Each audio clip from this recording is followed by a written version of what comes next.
এত ঘৃণা করো তুমি আমায় বিক্রম, এতটা? কিন্তু কেন? আমাদের বেবিটার জন্য কি তোমার আমার উপরে একটু মায়া হচ্ছে না?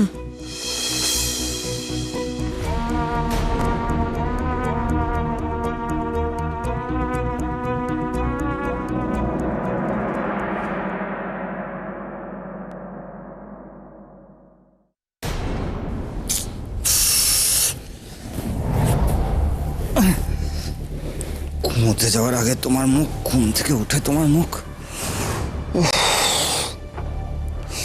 ভালোই ছিলাম, তুমি বাড়ি ছিলে না, জীবনটা একেবারে হেল করে দিলে।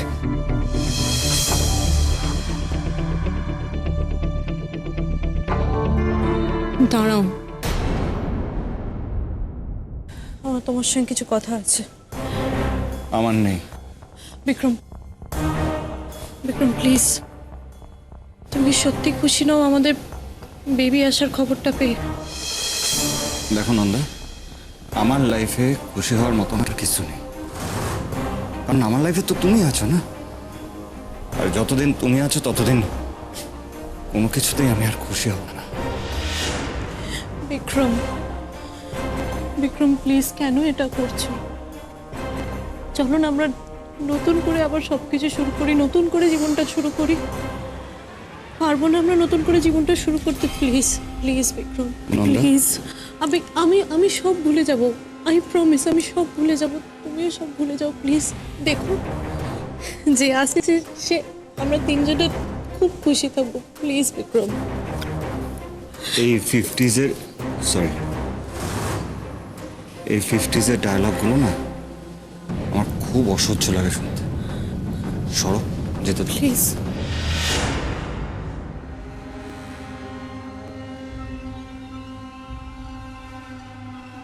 বিক্রম কেন এরকম করছে?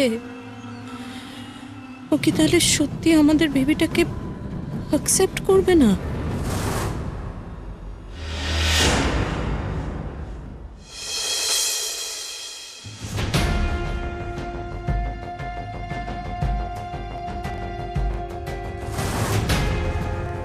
কি ব্যাপার, তুমি এখানে? কি দরকার কি এখানে? দরকারটা আমার নন্দার সাথে বিক্রম, তোমার সাথে নয়। ও বাবা, তো বোনের ওপর দরদ তো একেবারে উতলে উঠছে।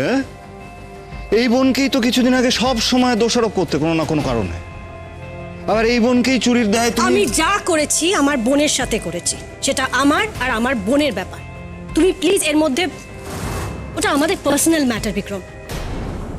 আমি তো ভুলেই গেছি, তুমি তো সব সময় পার্সোনাল স্পেসেই ঢুকে পড়ো। নন্দা, নন্দা প্লিজ একটু এদিকে আসবি। নন্দা, নন্দা। আচ্ছা দিদি, কি হয়েছে নন্দা? মুখটা এরকম দেখাচ্ছে কেন? কি হয়েছে? কিচ্ছু হয়নি। তুই বল না, তুই হঠাৎ এখানে? ও শোন না, তোর জন্য একটা ফোন এনেছি, এটা সবসময় তোর কাছে রাখবি। তোর আগের ফোনটা তো একজন লোটপাট করে দিয়েছিল, তাই না, নিজেদের বাঁচাবে বলে। সো এই ফোনটা সবসময় তোর কাছে রাখবি। 1 নম্বরে আমার নামটা সেভ করা আছে, 2 নম্বরে মায়ের নাম, আর 3 নম্বরে অনুভবের নাম। কখনো যদি কোনো বিপদে পড়িস প্লিজ আমাকে কিন্তু ফোনটা করবি। Thank you. না,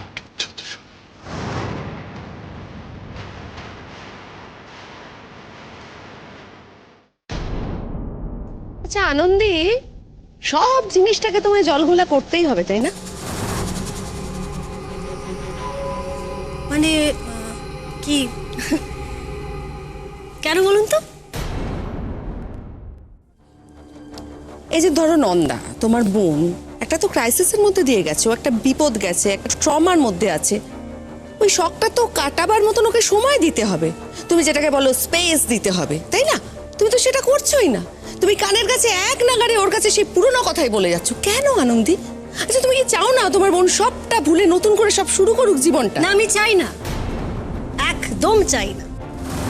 ও ও যদি সবটা ভুলে নতুন করে সবকিছু শুরু করতে চায়, তাহলে ওর আশেপাশে যে মানুষগুলো ওকে টর্চার করেছিল তারা আবার ওকে টর্চার করবে। আমি চাই নন্দা সবটা মনে রাখুক, সব মনে রাখবে, আর আশেপাশে যে আছে তারা ওকে আর টর্চার করবে না, ভয় পাবে।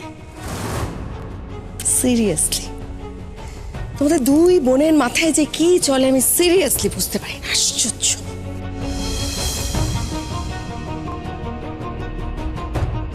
দিদি ওদের কথা গায়ে মাখিস না, ওরা কি বলে।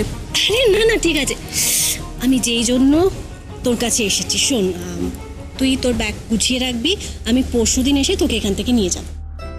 কেন, কি আছে পরশু? বলছি, সামনেই আমার বিয়ে। কার সাথে? প্লিজ এই প্রশ্নটা আমাকে করবি না, অনুভবের সাথে। বুঝেছি, আমি খুব খুশি তোর জন্য।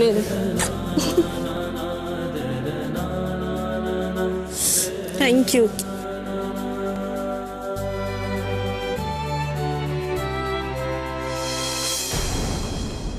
তুমি এখানে কি করছো? যাও এখান থেকে। বাহ বিক্রম, দুদিন আগেও তো তুমি আমাকে সেধে ডাকাডাকি করতে, আজ তাড়িয়ে দিচ্ছ। তুমি নিজেই নিজের সেই জায়গাটা তৈরি করেছো। তোমাদের সকলকে তো আমার চেনা হয়ে গেছে। নাও নাও, প্লিজ গেট লস্ট। আমারও চেনা হয়ে গেছে। আচ্ছা বিক্রম, তুমি তো দুদিন আগেও নন্দার ব্যাপারে নিন্দে করতে, তুমি বলতে তোমার ওকে পছন্দ নয়। Then how can she be pregnant? আরে জানি না, আমি কিচ্ছু জানি না। না না না, জানি না বললে তো হবে না, জানি না বললে হবে না বিক্রম। তুমি আমার সব, you know what Bikram, daddy ঠিকই বলে, তুমি একটা বিগ জিরো, একটা ভিখিরি। তোমার দ্বারা শুধুমাত্র টাকা চাওয়াই হবে, আর কোনো কিছু করার মুরত নেই তোমার। খবরদার, খবরদার আমার গায়ে হাত তোলার ভুলটা করো না, খবরদার নয় বিক্রম।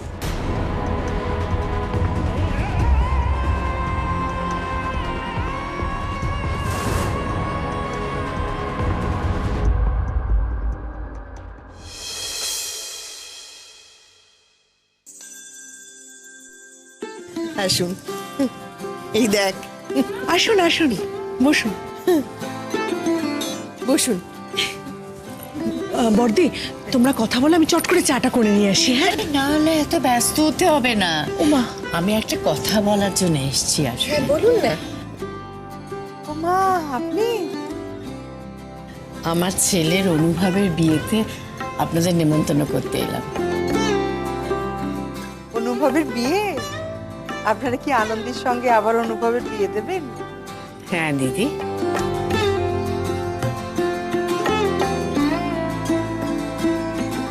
বাহ, এ তো খুব আনন্দের খবর। অবশেষে আমাদের আনন্দের একটা সুন্দর করে বিয়ের অনুষ্ঠান হবে, তাই না? আসলে আমরা ভেবে দেখলাম যে তখন তো কোনো রকমে নমো নমো করে বিয়েটা দেওয়া হয়েছিল, কোনো লোকজন ডাকা হয়নি। তারপর আমার ছেলেটাও তখন তিরিক্ষি ছিল। এখন সে নিজেই বলছে ভালো করে লোকজনকে ডেকে নিয়মকানুন মেনে বিয়ে দিতে। মানে ও বিয়েটা করতেই চাইছে ওইভাবে।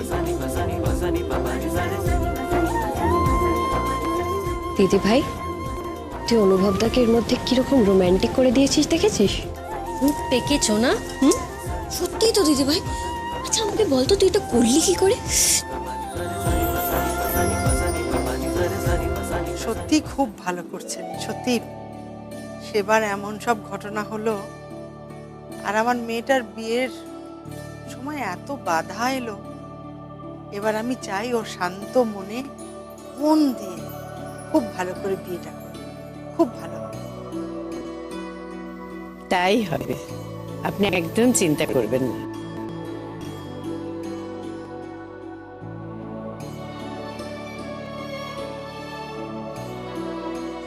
মা, কিছু কথা আছে তোমার সঙ্গে। কি রে?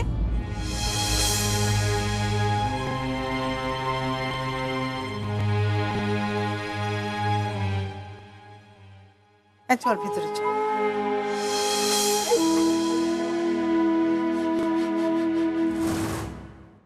আয়। কি হয়েছে রে? মা একটা কথা বলো তো, নন্দার সঙ্গে কি তোমার সকাল থেকে একবারও কথা হয়েছে? হ্যাঁ হয়েছে, কিন্তু সেটা তো শাশুড়ির ফোনে। কেন, কিছু আবার হয়েছে নাকি? না না, সেরকম কিছু না। আসলে নন্দাকে একটা ফোন দিয়ে এসছে, একটা নতুন সিম। এবার থেকে ফোন করতে হলে এই নম্বরে তুমি ফোন করবে, হ্যাঁ? তাই বল, আমি তো ভয় পেয়ে গিয়েছিলাম যে আবার কিছু হলো বোধহয়। না, ভয়ের তো একটা কারণ রয়েই গেছে, বিক্রম। আমি নন্দার বাড়িতে যখন গেছিলাম, বিক্রমের সঙ্গে দেখা হলো আমার। আর ও যে শ্রেয়া, ও তো মনে হয় না কোনোদিনও পাল্টাবে বলে, কোনো শিক্ষা হবে ওর। ওরা যা মানুষ, ওদের চট করে ওইসব শিক্ষা টিকা কিছু হবে না। শোন না, আমি বরং বলি কি, তুই তোর বিয়ের উপলক্ষে কদিন নন্দাকে ওই বাড়ি থেকে এখানে নিয়ে আয়। তুইও তো এখন এখানে থাকবি, নন্দা এখানে থাকলে ওর মনটাও ভালো হবে। আর এই বিক্রম ওর থেকে একটু কিছুদিনও দূরে থাকতে পারবে। ঠিক বলেছ, একদম ঠিক বলেছ। আমি নন্দাকে বলেছিলাম আমি ওকে এ বাড়িতে নিয়ে আসবো। তুমি একটু বুঝিয়ে বলো না, কটা দিন এ বাড়িতে থাকো। আমার না সত্যি খুব ভয় করছে। মেয়েটা দেখো আবার একটা ভুল করলো, জেদ করে ওই বাড়িতে ফিরে গেল। কি যে হবে জানি না রে কি হবে। আমি শুধু ঠাকুরকে ডাকি, জানি না কি হবে।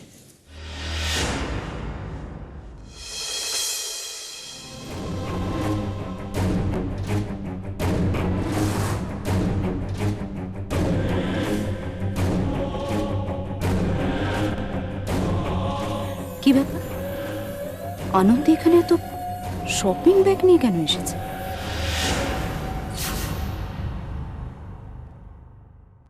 ডক্টর বণিক? হ্যাঁ স্যার, আমি খবর নিয়েছি। তাপসী মিত্র যেদিন অপারেশন ছিল সেদিনকে উনিই ফাইলটা নিয়েছিলেন ফার্মাসি থেকে। আমি ওনার সই দেখেছি স্যার। আচ্ছা ঠিক আছে, আপনি যান। Good evening ma'am. এই রে, ডাক্তারবাবু খুব ব্যস্ত, আমি ডিস্টার্ব করলাম? আরে না না, এসো। এই ব্যাগগুলো গাড়িতে রেখে আসতে পারতে, এখানে নিয়ে এলে কেন? না প্লিজ একটু চেক করে নাও। দেখো হাতে তো খুব কম সময়, সামনে আবার আমার বিয়ে, অনেক কাজ, বুঝলে তো। যদি চেঞ্জ করানোর হয় তাহলে এর মধ্যে করিয়ে নিতে হবে। ও বাই দ্য ওয়ে, আজ থেকে কিন্তু আমি আমার বাপের বাড়িতে থাকবো। বিয়ে? ওরা আবার বিয়ে করবে? অনুভব, তুমি বড্ড সুখে আছো তাই না? এই সুখ আমি বেশি দিন স্টে করতে দেব না। আর এটা দেয়ার প্রমিস। কি হলো প্লিজ দেখো না, যদি চেঞ্জ করতে হয়। তুমি যখন দেখিয়ে এনেছো, আমার পছন্দ হতে বাধ্য। আর দেখার কি আছে? পরে কিন্তু বলবে না যে আনন্দি এটা ভালো না ওটা ভালো না, আমি কিন্তু শুনবো না, বলে দিলাম। আচ্ছা, বলবো না। ঠিক আছে, তাহলে এবার আমি আসি। তুমি কি আজকে সত্যি বাপের বাড়ি চলে যাবে? হ্যাঁ যাব, কিন্তু তুমি বাড়ি ফেরার পর। আচ্ছা শোনো না, একটা ইম্পর্টেন্ট কথা বলার আছে তোমাকে। বলো না। এই দেখো, এটা ফার্মাসি থেকে পাঠিয়েছে। কিসের ফাইল এটা? তুমি আমাকে বলছিলে না তাপসী মিত্রর অবস্থা হঠাৎ এরকম খারাপ হলো, কিভাবে খোঁজ নিতে। আমি খোঁজ নেওয়ার আগেই তাপসীর কেবিনে কিন্তু একটা ইঞ্জেকশনের খালি ফাইল পেয়েছিলাম। তারপর আমি ফার্মাসিতে খোঁজ করেছিলাম এই ফাইলটা কে নিয়েছিল। ডক্টর বণিক অর্ডার করেছিল, কিন্তু কোন পেশেন্টের জন্য তার কোনো উল্লেখ নেই। আর পোস্ট অপারেটিভ স্টেটে কোনো পেশেন্টকে এই ইঞ্জেকশনটা দিলে কিন্তু তার অবস্থা এরকম খারাপ হওয়াটা স্বাভাবিক। তার মানে তো আমার সন্দেহটা ঠিক, তাপসীর কন্ডিশনটা করানো হয়েছে ইচ্ছে করে।